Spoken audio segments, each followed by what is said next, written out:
Assalamu aleyküm iyilleşler. Ne bu Aydın bilen yine ekrana çıktık. Biraz gurun edelliydik.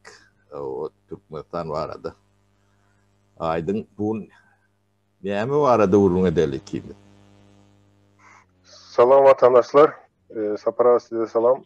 Bugün çok önkü gepleştikte yankı bay gariplik var da aytıp geçtik de. Nem için bay oluyor, nem için garip oluyor. Şimdi bunun şoň izine devam ettireysek diyen. Şoň sebepler hakkında gurun etsek birazcık yine cemiyetimizin tarihi var da. Ondan sonra dilimiz var da ve dilin şu adamın an düşüncesine näle täsir ediyor. Şu zatlar hakkında gurun etsek Sapara. Gatoo. Cemiyetimiz var adı diyenler bizim cemiyetimiz Aydın intelektüel demesinde ne yaşında kan? Şonu bir tespit edip biliyor musun? Şimdi Sapara ona näle diýen men elbette bir ýaşy bolýar hemme cemiyetiniň. Cemiyet diýende vatandaşlar 50 ýyl 60 ýyldan 1000 ýyllap tarihli ýani 1000 ýaşynda olan cemiyetler ýa-da ondan hem ulu ýaşdaky cemiyetler bar da. Ýöne şu wagt Edil Türkmenistanyň ýagdaýynda Türkmen cemiyetiniň ýaşy 5 ýaşynda diýsek ýa-da 3 ýaşynda diýsek hem ýalňyşmaz. Men pikirimçe Sapara. Onam näme üçin aýdaýyn? Cemiyet diýende ol şu cemiyetin an düşüncesi, indi men bärde o ýaşy diýende de an düşüncesiniň ýaşyna aýdýarda. O zat ýyldan ýyla, nesilden nesile geçip gelýän zat, şeýdip ulalayan zat, ol an düşünce, ýani toplumyň an düşüncesi şoň ýaly ulalýar.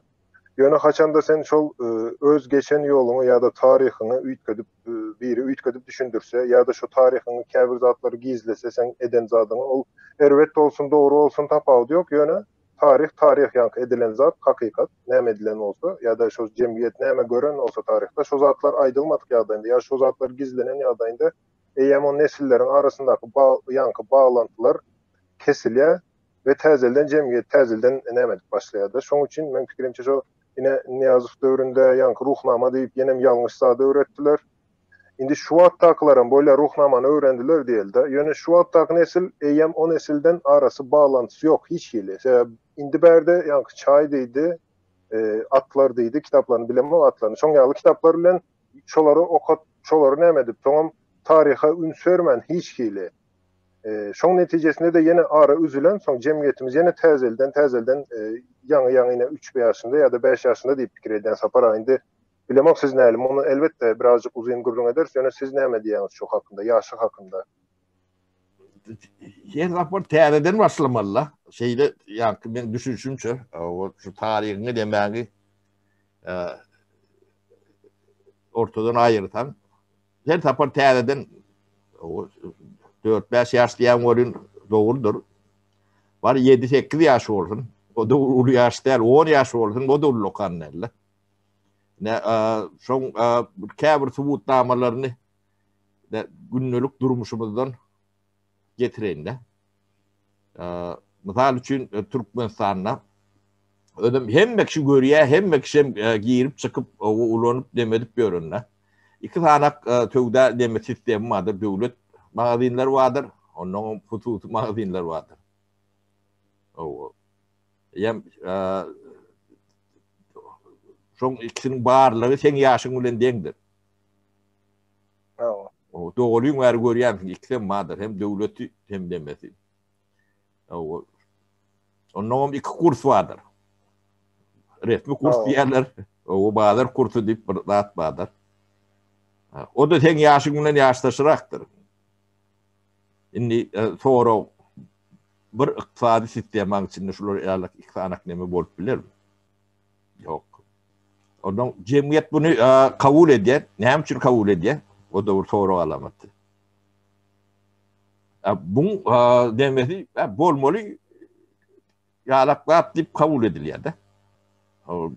Mümkün mü? Başka bir döwletde gödegine getirip gördi. Sebebi gıcıcık demeleri vardır. Yani döwlet magazinine käbir haritlar, o da 100% däldir. Ardan berilýär. O ardan berilse gowda. Mut berilse ondan gowy. Onuň şoň peýdasyna bir gatlaň, cemiyetiň bir gatlary şoňa gözüm valla. Yarın mecburum. Sebebi aylık günlüğü yetersiz olanlar şu taydan sövdasatı eden gowu bolýardy. Ýöne umumy näme jemgyýetin ösüşiniň öňünde gala ýalak bir böwetdigine jemgyýetimiz düşünenok. Düşünetem gelenok. Ýaşlaryň ýani jemgyýetiň çağa ýaşyň naky näme ýalakdygynyň bir elementar nemeleri misallar da iki kurs diýil ýa. İki kursam iqtisadi nemede bolup biljekler derler. O diňe ağırlığı, yani şarlatanlık, oğurluğun bir nemesi, bir formulası. Toygunun formulası. Onu türlü yollar bilen nemedi. Hemme kişinin bilyen dadı. Devletinin, hükümetin, halkın, şahsiyetin, şu atlar bolsa, misal üçün, ähli Türkmenistan, Oxford'u Türk gelen adamlardan ibaret bolsun. O cemiyet ýaşap bilmez. Elementar zatlarda, ödem şu 25 ýylla telewizorlarda, ekranlarda, çıkışlarda, zatlarda, hökümet tarapyndan biz reforma edýäs diýip cümle, yani sözlem kurulan nemeni üyüşürsen 1-2 milyon tanak sözlem çıkar 25 yılın içinde. Yöne 25 yıldan beri hiç tat edilmedik. Viliyede, ne şu zatlar, şunun bağı olsa ne reforma, ne beyleki hiç tat. Hükümet değilen zat däme funksiýasyny ýetirýändigini özüm düşünýän oldu. Yani cemiyet 5-6 ýaşynda bolsa, ol 2 ýaşynda.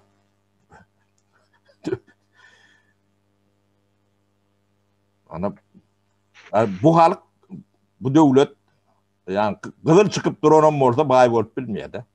Gyzyl çykybamdy da, gerasty baýlyklarymyz, derüstü baýlyklarymyz, altyn gyzyllar. Günümüzün öýdi gyzyl. Altına var. Yönü halk geday.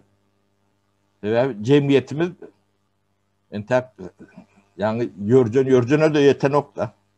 Şolur yalak yemedekler görün bir neme. Öyle islenlik yani bir atırtatılı nemeler oluyor da. Şunu kabul ediyor, öğrenşiyor. Ondan şunu bir kanuni ala edin kabul ediyor da. Şeyle bolmalı ya da. Ne? Ben düşündüğüm şeyleri bilmedim, seni kanaatlandırdım mı? Sapar haberde şu yankı reformalar hakkında, nemeler hakkında aydılıyor diýeniz ýöne edilen ok diýeniz de. Olam ýene şoňa gelýär de jemgyýetimiz ýaş olan üçin, çağa olan üçin şu zatları etmene entek hukuky ýok. Indi berde pikir etse watandaşlar köp adam şunu pikir edýär de. Ol hökümetin işidir.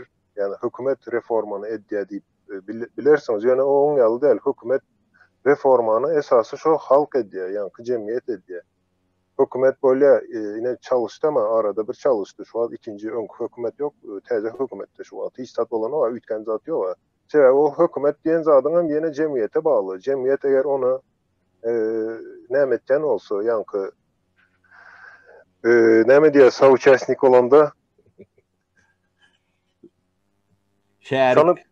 şärik bolýan bolsa, şäriklik edýän bolsa şol hökümede, onda olam eder da şol işi. Oň bir özüniň başarjak işi däl. Hatta şu diktator bolmagan bir adamyň bejerip biljek işi däl. Oňa hökmany suratda milyonlarça adam şoňa şäriklik eden üçin diktator bolup bolýandyr. Bolmasa başga kili o bir adam diktator bolup bilen bolsa, menem oň elini öperin, oňaly, akylly, oňaly, uly adam bolup bilen bolsa mümkin däl. Dünýäň hiç ýerinde oňaly adam ýok. Şoňa ýanky bizim jemgyýetimiz şärikli edýär. Olam düşünjesi pes bolan üçin. Men berde ýanky näme bireýleriň nämesi bilen aýdymok düşünjesi pes diýip, jemgyýeti umuma eken, umum alanda menem bar şoň içinde. Şu jemgyýetimizin düşünjesi pes bolan üçin. Şu zatlara kömek edýär, şu zatlara ýol berýär, ýanky destekleýäs de. Olmasa Türkmenistan'ın içinde üýtgeçlik edilmeli olsa, ýene şo jemgyýet edipler, başga hiç kim. Şoň içinden çykýan ýanky ministr bolsun, beýlekisi bolsun. Tarih hakynda da berde ýanky öwrenmek diýip nämetdir. Şoňky videolarda da aýdandyr. Iň esasy öwrenmek diýip sebäbi hemme adam başlangyjy bilim bilen başlaýar. Ýanky şo dünýäň taryhyny bilýän bolsaňyz bilmeseňiz hem okap görüň, o uzun zat däl ýa-da çylsyrly zat dälde. Ýanky jemgyýetleriň ösmeginde iň uly rol oýnan şol ýazgy, ýanky rekord bolanda näme kayıt işleri başlandan son ýanky medeniýetler hem ösüp başlady, ykdysadyýet hem ösüp başlady, ondan soň şu jemgyýetiň nämeleri hem düşünjeleri hem ösüp başlady. Ýazgy çykmanka adamlar mysal üçin 10 ýylda aýdaly bir basamak ösýän bolsa, ýazgy çykan soň bir aýda bir basamak näme dip ösüp başlady jemgyýetler.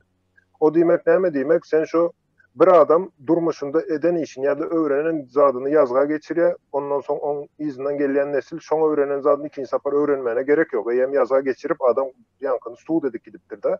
Şoň izini devam ediyor. Bu aň düşünjede jemgyýetiň nämesi de ýaşy da şoň ýaly artýandyr. Indi Türkmenistanda seredip görüň. Türkmenistanda näme boldy? Yankı Sovetski Soýuz gelýär öz tarihini, öz medeniýetini sokya, ýanky sizin öz medeniýetiniz, ýani halkyň, jemgyýetiň medeniýetini, düşünjesiniň arasynda öz düşünjesini sokya we onu bozya, köp ýanky tarihy ýazgylary, zatlary ýok edýärler, ol öňem bolýar ýine Mahtumgulyň goşgularynda zatda da görýänsiňiz. Şoň ýazan zatlaryny ýok etjek bolýandyrlar. O döwürler düşünmeýär. Ýöne esiriň eden zat olar bilip etdi bu işleri, ýani düşünüp etdi. Hemme zat bilýär sebäbi adamyň taryhyny, jemgyýetiň taryhyny ýok etmek ýa-da üýtgetmek diýmek bir adamyň pamitini üýtgetmek diýmek. Ine men äze saparagan alyp da şoň pamitini üýtketsem, adyň näme diýsem hem bilmez. Ýöne zat da ine ýaşyna seretmeň, bäde akyl ýaşy. Bir zadyň, bir adamyň pamitini üýtketseň ýa öçürseň, adyny bilmeýär, gürläp bilmeýär, ýöräp bilmeýär hatda. Indi jemgyýetleriň hem pamiti diýmek, tarih bizim pamitimiz. Tarih türkmen jemgyýetiniň pamiti öz tarihydyr. Eger onu ýalňyş öwretseň, yine men Sapara baştan size näme etjekde? Sapara aganyň häzir men öz taryhyny, öz biografiýasyny özüne üýtgedip kellesine Sapara aga bir elektrik diýip goýup bersem, ol gider. Ertirýän tok bilen bir zat etjek diýip bir awariýa çykarar.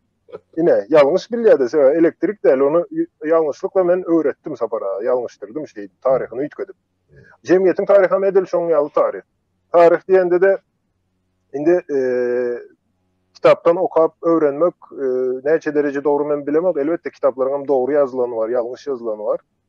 Ýöne tarih diýende esas şu Türkmenistanda biz öz tarihimizi gorajak bolup ya da şol tarihin, hakyky tarihimizi öğrenmek için yine 30 ýyldan beri garaşsız diýäsde, şu 30 ýylyň içinde näme edildi ya da kim näme etdiňe vatandaşlar, siz hem her kaýsyň şu jemgyýetiň bir bölegi, biz şu jemgyýeti emele getiren biz yine her birimiz toplananda jemgyýet bolýan olduk. Bizim haýsyňyz şu tarihi düzeltmek üçin, düzeltmek diýmeýin, öwrenmek üçin, hakyky tarihy ortaya çykarmak üçin tarihçiler bardyr içimizde. Ýani suratda tarihçiler, ýanky okanyň bardyr, universitet guturany, hatda beýleki ýüksek lisans diýdi, şo zatlary öwreneni bardyr ýöne, şo bilen gyzyklanan bagmy içinde. Ýa-da diňe kitaplary serede öwrenýänizdir tarihde. Men üçin o kitapdan öwrenmek doğru diýip biljekler sebäbi kitapdan öwrenen bilenem öz düşünjeň bolmaly, özüň şoň suwutnamalaryny görmeden ýa-da dürli çeşmelerden şu tarihi öwrenip doğru tarihi goýmak ören bir wajyp zat diýip pikir edýände. Kitabı galam kimin elinde bolsa yazar, ýine Türkmenbaşy da bir tarih yazdy da, Ruhnama kitabynda ýalňyşmasam tarih hakynda bar, şu Türkmen tarih hakynda. Ýöne şu näçe derece doğru hiç kim bilenok. Olam ine şu Niyazowyň özem men pikirimçe şu zady doğru bilýändir diýip pikir etmeýän, şol eden işinde. Şu jemgyýetiň aň düşünjesini üýtgetmek ören erwet bir zat diýip hasaplaýanda men. Ol adam näli diktator bolsun, näli teran bolsun, bir kellesinde şol düşünje bolsa, taryhyň näme diýine düşünýän adam hiç haçan ol jemgyýetiň taryhyny ýa-da bir medeniýetiň taryhyny üýtgetmek ýa-da ýalňyş bir zat şota ýazmak ýaly bir düşünjede bolmaýar. Azrak kellesi işlän adam. Häzirki belki hökümetimiz hem şo zatlary düşünýän däldir, bilýän hem däldir bu zatlary. Ýani ören wajyp zat adamyň bir jemgyýetiň, bir toplumyň, medeniýetiň ösmeginde tarihini öğrenmek, doğru öğrenmek ören vacip zattır. Yani Haydismi Yalçı yazgı çıkan son adamlar ösüp başladı yine ilki durmuş adamları. Olam yazgı çıkanda yazmağına başlananlar üçün değil, okumağına başlananlar üçün. Şu yazılan zatları okumağına başladılar. Sondan son Haydismi Yalçı bir yılda koşuşu bir ayda bir hepte de elde edip başladılar da. Tarih hakkında yine şon yalarak sapara benim düşünceme. Aydın gaty doğru bellek geçtim. Men bilen sapar 100% radylaşan her zapar ne tarihin fiilinde Amerikanı tereden açmalı ya tekeri yani tereden açmalı oluyor da. Oh. Ya internet yaptılar da misal için. Türkmen başı tarafın ne vaktından yap şu internet çıkandan beri yapıklar Türkmenistan'da. Şu bolup bilecek yani halkına edilip bilinecek in ulu erbetlik. O cenayetin in ulusu. Bu adam öldüründüğünü ağır cenayet yani oğurluk edenine ağır cenayet tevavi niyetili, bırk niyetili. Yani cemiyetlik nemesini 40-50 yıl iyide terpiktir ya da bilgiden mahrum ediyen. Onun şu eyyam durmuştu tääde tapılıp durmuşa geçirilen dağıtılan hemmesini täädeden keşfetmeli oluyor. Ödüğüm yani teritoriyal yerleşen yerinde o suğun gıt yerine yani dağış dövründeki sistemleri ulanıp halkına çörek verecek olan onu berip bilen o. Yani dağış dövründe şu regionlar var. Merv şehir neyse milyonluk şehir bolunu. Şu tayda da Murgap'tan gelen su bilen, şu teorikluğun demesi bilen ekrançılık edilip halk yaşaptılar. Biz şu at kanal geçirip hemen susuz atıyoruz. Üstüne de yerimiz 50 yılına düzelecek geldi. Şoru atırdılar da. Yani bilgisizliğin ediyen demeleri sulatlar. Bunun dünyanın demesinden hem yaptılar. Yani internet deydi, beyleki deydi, adamlar bilgisiz. Şu an ne daşına çıkanlar yani 4-5 yaşlıydık da. İntelektüel nemeler şondan lokanda beyleki cemiyetler bilen yani kıyaslaştıran da, deneştiren de. Ve otak adaptif edip bilen okur da. Okuvat alacak değilsen hem dokümentini varıp aforum edip bilen okur da. Düşünüyor musun? Yani Türkmen'in üstüne edilen neme katı ayrılganç. Yönem bunu yeni de diktatörden vuruyorlar. İklanak nemeden onu yok. Yani hayvan çiftliği deyip bir nemen after vardı. Adını tap. George Oliver mi? George Oliver'in kitabında şu diktatörleri taylayan, test veriyen adamlar nemen diktatörün pidası değildir diye. Şehridir diye. Sauçasnik diye. Yani cinayet ortağıdır. Bizim cemiyetimiz şu diktatörün nemesinin şu adlı sistemin nemesinin şehridir. Onu bir adama, iki adama yüklemelerdir. Sebebi sen kabul ediyen. O yemelikten yani ben hiç elimden dağıt gelen ok, demeden ok deyip bahane diyorlar da. O bahane deyip kabul edilir yalak değil. Şondan korkmaklı sen şonu kabul ettin. Sen korkan yani de. Ya da ben yine atam plan yerde ben emedip bilem ok ben korkan. O korkan onu da şu gerek de. Şehit oluyor. Yine cemiyetimiz bizim şu diktaturan şu nemesinde şair. Ya bu acil atlar. Bunu şoň üçin men başka birini salgylanyp diýen Oliver diýen. Bu da görünüp dur. Men niýe bok? Bu da atlan ılım öwrenen. Bu biz atış edemiz o ikimiz aydın. O kitap näsinci ýyl çykan? Özüm Edil Türkmen Cemiyeti'nin nemesini suratlandırıyor da. Çok tabi Türkmen Cemiyeti okudu. Şoň içinde ähli Türkmen Cemiyeti'nin diktatörü bilen Niyazi nemesi bilen barda. Soň görüş nemesinde şunu ayırjak bolup nemedlemizde biz yani probleman düýbüne teredemiz okdan şoň netijesi bilen görüşýärdi. Şu iki tane diktatör ayırsak şuna giden soň hemme zat düzeler diýip düşünje var da şolar ýaly. Yok, şu wagt aýdymaýdyan diktatör bolsa ertir, aýdymam aýdyp bilmeýän diktatör gelip bilýär. Özüm togdan problem demesi wirayatnysy şoň alak boljagy. Cemiyetimiz biz şu wagtlar barada biraz saýt ogurtmaly, kellämde agyrtmaly. Sapara şu wagt ýanky kitap aýtdyňyz bir zat ýadyma düşdi. Ýalňyşmasam şu kitapda näme de var? Şu täze gelen sistema, yani sistema değil de o taýda kim gelýärdi? Doňuzlar mı gelýärdi? Menem bir 3-4 ýyldan köp boldy okanymy. Şolaram näl diýin, kitapda da var şu halk maslahaty diýip bir näme döretýärler. Ministerlik kabineti diýip bir näme döretýärler. Kitap ine şu zatlar edir. Türkmenistanda son kanuny üýtgedýärler, son beýlekler näme referandum ýok, ýöne kanun näde üýtgedýän diýip soralýar. O taýda da işte ýanky halk maslahatynyň karary bilen ýene bir zat şoň ýaly şol. Men açyk olanam şu kitapda ol näçenji ýyl, 50 näçenji ýyllarda ýazylan bolmaly ýa-da 40 näçe, men toşny bilemok. Şo döwürlerde ýazylan kitap. Yani 50-60 ýyl ýaşy bardyr o kitabın. Şu kitapda da şu günkü Türkmenistandaky edilen işden köpsi ýazylypdyr da. Meňzeş hem değil. Birebir toşny özü kopyasy şoň kitabyň.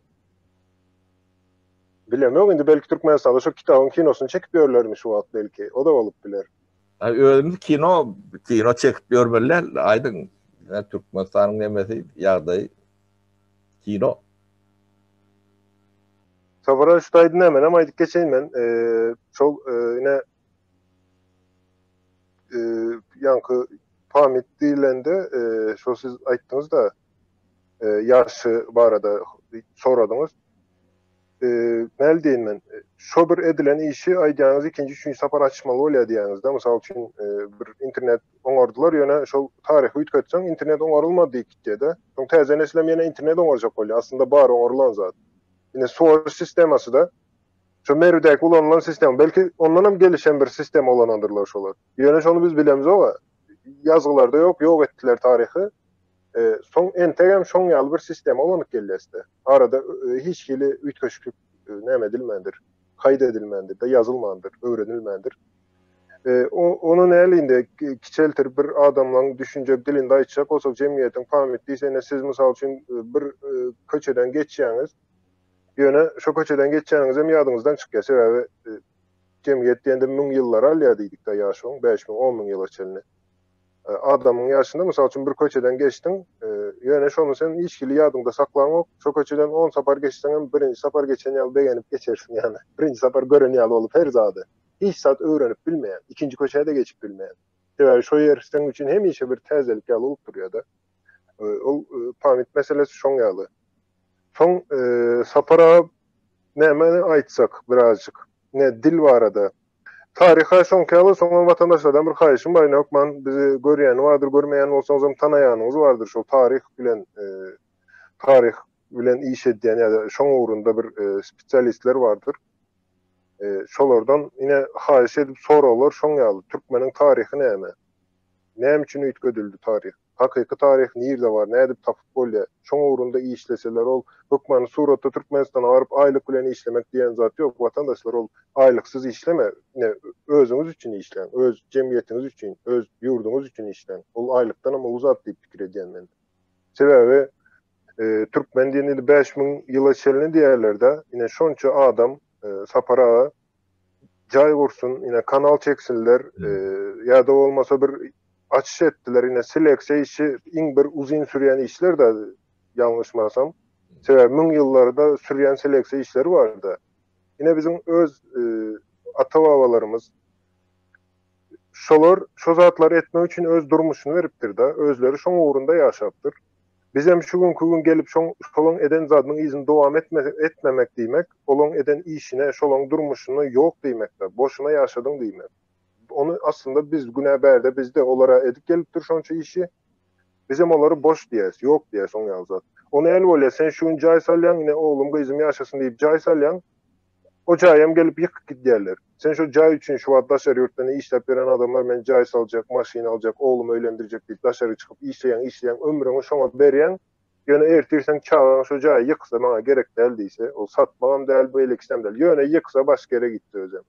Sizin durmuşyňyz boşa çykmaýarmy? Ine şol taryhy öwrenmemek ýa-da taryhy ýalňyş ýazmak, ýalňyşdyrmak, olam edil şoň ýaly. Ol nesilleriň näçe ýyl, 1000 ýyllaryň guran döreden zadyny alýan aýagyň altynda ýöne depelek geçýärdi. Ol men pikirimçe bir ýalňyş zat. O gaty ul jenayet. Ödüm bir adamyň nemesi bilen edilýärdi. Bir näme diýen, ol adama o gödüpeli adama söwmelerli kanun çykypdyr. Aýdyn, men onu buluň adyny dogry aýdyp bilemok. O ýanky akylly adam däliklere görünüp durdy. Akyllyň başga hemme zatlary aýdyp bilýär-de, akyllyň başga garan zatlar bara men diýerdi. Ýöne akyl ýok. Ol ýanky düşman diýerdi, düşman. Şonun şol adamlardan uly düşman tapmak mümkün hem däl. Pul bermem tapmaýan da. Bir halk üçin şolar ýalak düşmany. Deňdir. Ýa-ni türkmeniň taryhy 2.500 ýyl. Onu toşuna aýtmak kyn. Onu şonu iň soňky nemesine getiripdirler de, ýok eder ýalak neme getirip bildirler. Bizne 2 ýaşly, 5 ýaşly çağa türkmen jemgyýetini şoňa getirip bildirler de. Bu mazmunyny düşünýän bilmedim. Bahadır elbette bolunýany. Yine de bahanalary bilen neme diýerler de. Korkýanmyşyk, çekinýänmişik. Kıyın, ýagdaýymyz kıyın, neme haýdyn bunu düşünem soň çözüp biler, ýöne düşünmän çözmür. Mesele şo taýda bunu nädip düşündirmeli? O da ullokan toro alamaty, sebäbi ýanky bir dünýäň ýeten derejesine dil bilen düşüreňde araňda bir terjimesi bolmaly bolýar-da, düşündirir ýaly. Ýok. Ýanky elektron hökümet diýdik, onu elektrik hökümet diýip aldyryp barýarlar. Döwlet diýdi, bir döwlet diýip. Ýanky hem dünýä buňa geçip ýör. Mümkin hem ýanky biziň tapýan adamdan däl. Olun diýerim daşynlar. Şolar ýaly döwletiň içinde ýaşap ýören adamlaryň nemesi? Dep geçidi. Yani karşılığı. Gen olun ýöne hakikat. Safara şu näme de ine düşündirmek diýäňizde men üçin kyn bolýar şu zatlary birine düşündirmek. Diňe berde däl. Men özüm ine duşýan berde beýleki Türkmen vatandaşlarımızdan var. Şolar bilen gürleşen wagtymda da men olary öz pikirlerime dolu näme dip bilmeýän ýa-ni kellemdäki ýaly edip düşündirip bilmeýän kyn gelýär-de. Sebäbi käbir sözleri mene türkmençesini bilemek, olaram men ýanky türkçe aýdanymda ýa-da ingilisçe aýdanymda o sözleri bilen oklarda. Şoň üçin aramyzdaky, öz aramyzdaky, hatda nesillerin arasyndaky değil, şo bir neslin arasyndaky birek bilen öz pikirlerini alış çalışygy dilin üstünden bolýar-da. Şonam mene bejerip bilemok, mene edip bilemok şo zady. Kıyın bolýar düşündirmek. Yani düşünmek bir kıyın, düşündirmek ondan hem kıyın. Oňa da näl diýen, ýenem berde birazcık Türkmen dilinin nämesinden diýip pikir edýän mene. Yani şo dilimizi biz goramyzok hiç hili. Dilimizi östüremizok. Aydın, dil barada döwletiň dil barada ýörükde siýasaty bolmaly. Şo dil siýasaty dogry goýulmasa, birinciden jemgyýeti birleşdirip bilmez. Resmi dil bolmalydyr, edebi dil bolmalydyr. Şo resmi dil, edebi dil ýani halky birleşdirýändir. Agdyr edýändir. Ösüşe etýändir. Şo dilin içinde dil goranmalydyr, hemen baýlaşmalydyr. Şo dilin içinden käbir sözleri kimi gurlaşamyzy aýtdyň da, ýani sosiologlaryň nemesinde bir sözü aýyrsaň, şoň mazmuny bilen ýani jemgyýetiň dilinden ýetip gidýär diýdiň de. Şo gatly dogry da. Men daşa ýurtda gezip görünsem, ilk gözüm bilen da samimiýet, ýani iskrenlik diýilýär da orsça. Türkmen leksikonundan şo çıkarılan. Şo çıkarılan soňam jemgyýetiň üýtgeç bir söz ýöne, ha? Hemen düşünje. Jemgyýetiň näile goturýarly, näile üýtgäp bilenine diýir şaýatda. Durşu bilen yalan. Ödem yalanam bir türlü kabul edilýän yalan.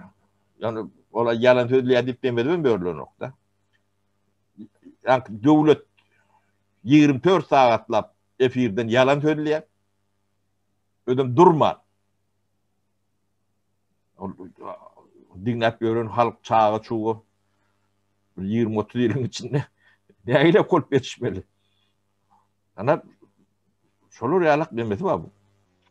Dilde sapara menem şu soňky şu aýda da bir ýanky sosial bilimler nämesi bilen gürleşdim şu dil hakynda şoňa maý düşünýär edil ýa-da aýtdym dilde eger bir sözü aýyrsaň şol mysal üçin Türkmenistanda ýa Türkmen halkynyň içinde bir näl diýsem hem jenaýat diýen sözü aýyrsaň şo söz ýitik gitse şo jemgyýetiň içinde soň adamlar jenaýat işler, ýöne şoň jenaýatdygyny bilmez hem düşünüp bilmez şoň jenaýatdygyny. Sebäbi şo söz ýok bolsa, adamyň näl diýin, ne beýni näl işleýär, bir sözü, bilmedik bir sözünü hiç haçan düşünüp bilmeýär. Ya da hiç görmedik bir haýwanyňyzy, ýa adnam eşiňiz o göreňiz olam, siz şo haýwany göz öňüne getirip bilmeýişiňiz ýaly, ýanky samimiýetde de şoň ýalda. Iskrenlik sözü Türkmende bolmadygy üçin şo zadyň näli bir häsiýetdigini, näli bir zatdygyny bilen ok. Şoň üçin yalan gürläben bilýär, ýalany kabul edip bilýär. O yalanım eýen bärde näl diýen şoň ýaly bir zat bolýar watandaşlar. Men ýöne zat bir elime kitap alsam, şu kitap alma diýsem we öňümde milyon adama şu alma diýip öwretsem, şolaram alma diýse, soň şoňa kim kitap diýip aýdar. Bu eýem yalanam bolmaýa da. Sebäbi kabul etsen o yalan olmaýa sapara, dogry bolýar şu. Ne arkadağa şöhret. Kabul ettin mi sen? Diýmek şöhret şoňa. O ne edip yalan olsun. Ya da yine bir topar zat aýtdylar da, ekonomiski ösüşlerden Türkmenistan'da aýdylýar ya da ol milli hasyly görkezýärler. Ve adamlar hem şonu kabul eden için hazır Türkmenistan'a men barıp şoň yalanlığını da kazat etmek için kimden sorasam o televizorda aýdylan aýdar da maňa. Men şoň näde bolma yalan diýin. Yine şoň ýaly zatlar bar da sözüň ýa söz dilin näli güýçlüdigini.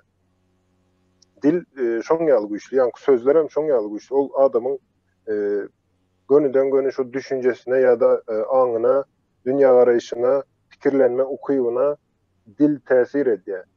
Türkiye'ye gelen ya da yurt dışına giden nemeler vardır, vatandaşlarımız vardır.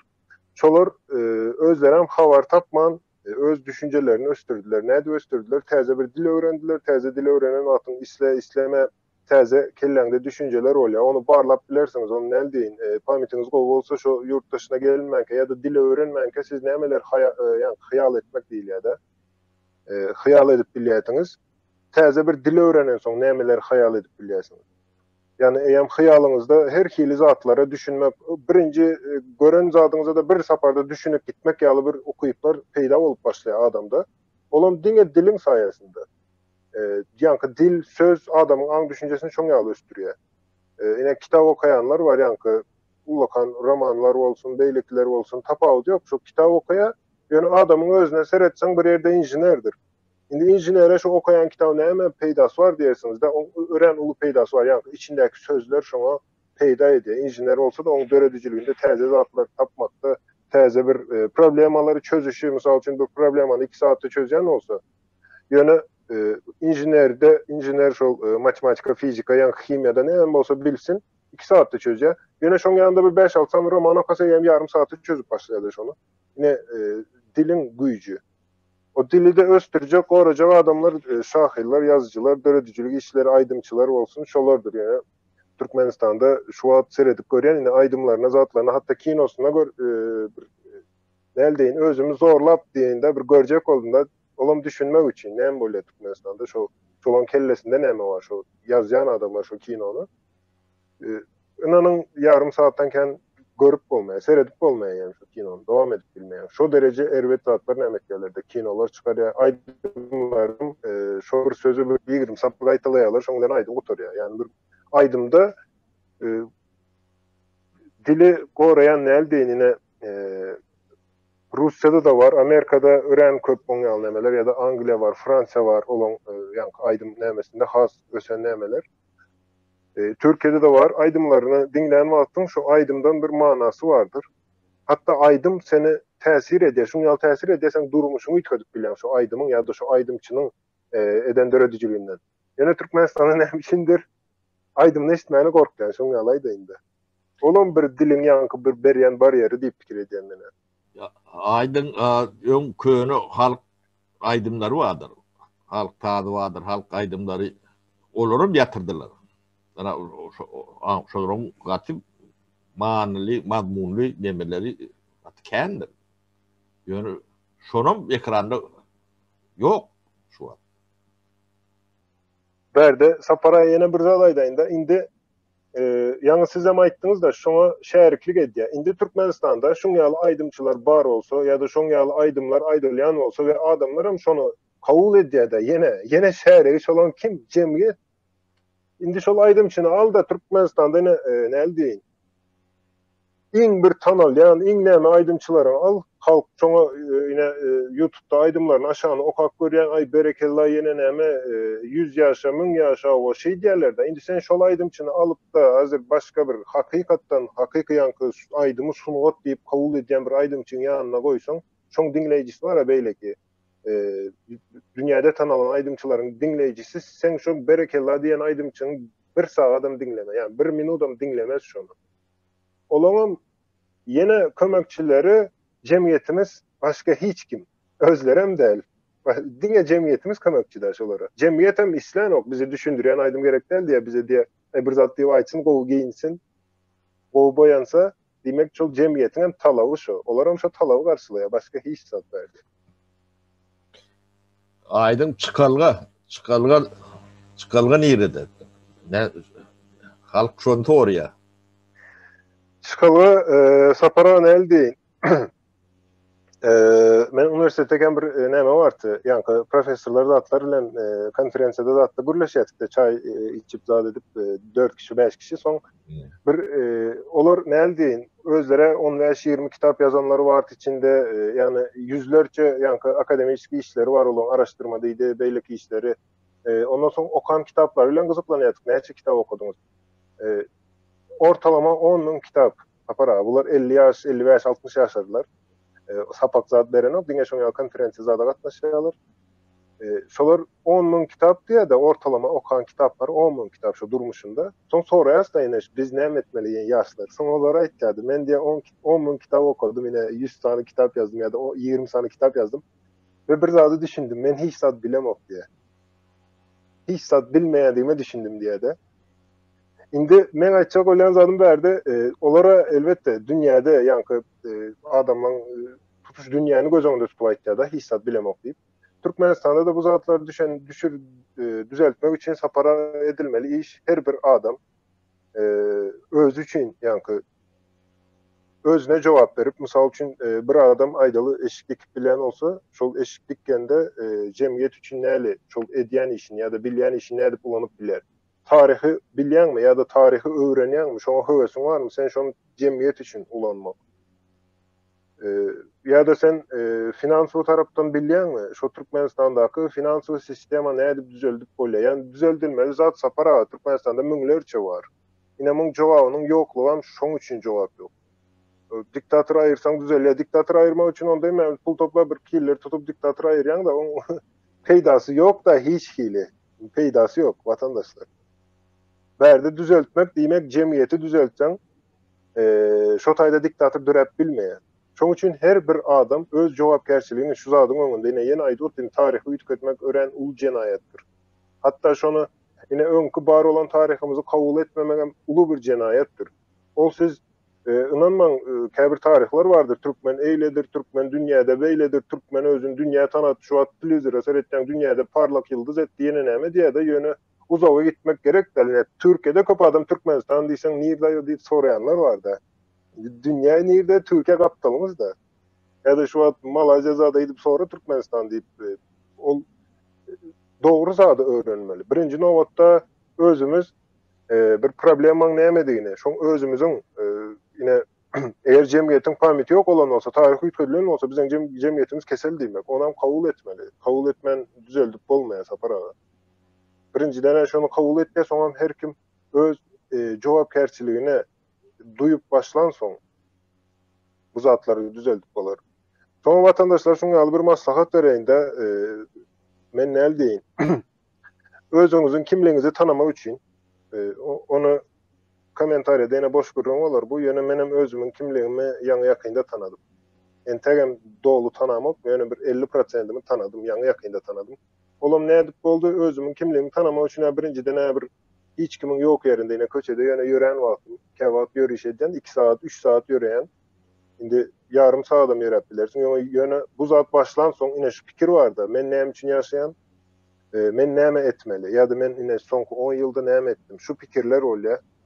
Sonra mine şu soralarda tarih näme üçin gerek ya da dil näme üçin gerek, näme etýär? Elbetde ya da ine İstanbuldakylar köp nämesinde ine plajlar bar da plajlara gitseňiz ýöremek hökman del ýöreseň indi has pikirlenme näme artýar da biraz. Oturup pikirlenip bilýän. Ýöne ýanynda hiç kim bolmaly da eldiňe özüň bilen özüň käbir zatlara soraw jogap diýenler muňa özüm bilen gürleşeýin diýen käwagt öýdekilere de. Ýöne bu zat ören gowy peýda edýär siziň özüňiziň kimligiňizi tapmakda. Ine biz kimliklerimizi tapan soň düşünen son şu zatlara, belki şondan son käbir üýtgeçikler görüp başlarız cemiyetimizde. Deme aýdyk cemiyet diýilen adam bir üýtgeçik bir zatlar öýdüp görmedin. Cemiyet diýmek, ýa millet diýmek sen men onuň başgaladan başlaýandyr. Yani bu halkyň nemesi esasy divinoty zynjyry halk neme başgaladyr. O Yani çağan, çuvan. Şu maşkalan nemesi ne hilek bolsa 10 min, 100 min, 1 milyon maşkalanı ýüşüren soň millet diýilir. Halk bolýar şu. O da şu nemesi ne hilek bolsa, intellektual nemesi döwletem şonalak, halkam şonalak bolýar. Siziň ýaşaýyş şertiňiz hem şonalak. Ya düzgün tertibiňiz hem şonalak. Onun köp zatları bizim dememiz yani algı değil ya da ters algılanıyor da. Yani dünyada bu zatların hemmesi yaşanıp, öğrenilip, yazılıp, pozulup, matbuatlaşılıp demedip görülen zaten. Ne şu kanun, kanuni devlet değil ya da hukuk devlet. Yani kanun bilen hukukun arasında da yeni deme var da. Kanun kağıda yazılıyor. Doğru mu yazılıyor? Yani işlemede hukuk olan nokta. O kanunu devlet değil ya. Okey kanunu. Yani hukuku devlet olup bilene hor. Çoğu geçmedi. Elementar nemelerini neme diyenler yani söz oynayalak rahat bolun yönü düşünce bu zatla hem mi? Sapara şu kanuna hiç girmeyen sebebi kanunu başka bir nemede çekeriz kanunu men el deyin birem vatandaşlar şonu men gözümden seyredip görüngde kanunu. Hakikaten sapara sizden hem köp zat soracak şu meselede kanun yine hukuk ondan sonra adalet diyen sözler vardı ve şolun dünyada neyle alın ya neyle nemedil ya yani adama şu neyle algılayalar. Sözatlar hakkında ona menem bir nemelerim var. Sebebi menem ona kennemedim o yine sonku bir 2-3 aydan beri onam şu birleşiklere zaten çıkanımız için berde istemez sözatlardan öğrenmeli olayan ekende. Menem şoları birazcık öğrenip başladım. Indi ondan ama ben olan nemediğine birazcık öz fikirlerim vardı. Şu atan birazcık neme var. Yani onu başka bir gepleşeyi de sebebi öğren uzun sürerde. Hakikaten birazcık sizden hem köp zat soracak Sapara birazcık tayarlanın. Bor. Yani düğünden tapavutlu bir yaklaşım diye aytsam bolar ama. Yöne şol men görýän zadym şol kanun barady. Bor. Aydın ustayda guturayel gatu dünüm etmeli. Abi bizim cemiyetimiz bunu uduyun dinlemeye demez yok. No. Dinleyicilen Sapara şu uzun olsa da indi el deyin mene sağda bir dilde yadatman gürlejek bolýanda elbetde käbir zatlar uzun olsa dinlesin gelmeýärdi. 5-10 minuttan geçen son yadat ya yöne şonda dönem edeli. Yani akıllı adamlar dinleye bunu Sapara. O aydın ne şular yalak böyle gürleşmek ne adamın ödün geliştirýärdi. Menem islemesem ne ekrana çıkacak olamdı bir tema da atma olsa. Ondan bundan gıdıklanıp okuyan, seyrediyen, soruyan, ödüm geliştirýän de. Ne senem şu ekrana çıkıp başlanın var, kem var özsüňde bu işlemäge ýanky stimul mu näme ya da itergi mi mecburiyet ýalak bir zat bolýar da. Onu adam gelişýär. Onu yönü yorgun aşağını yatıp için hümledip gelişip bolunokda.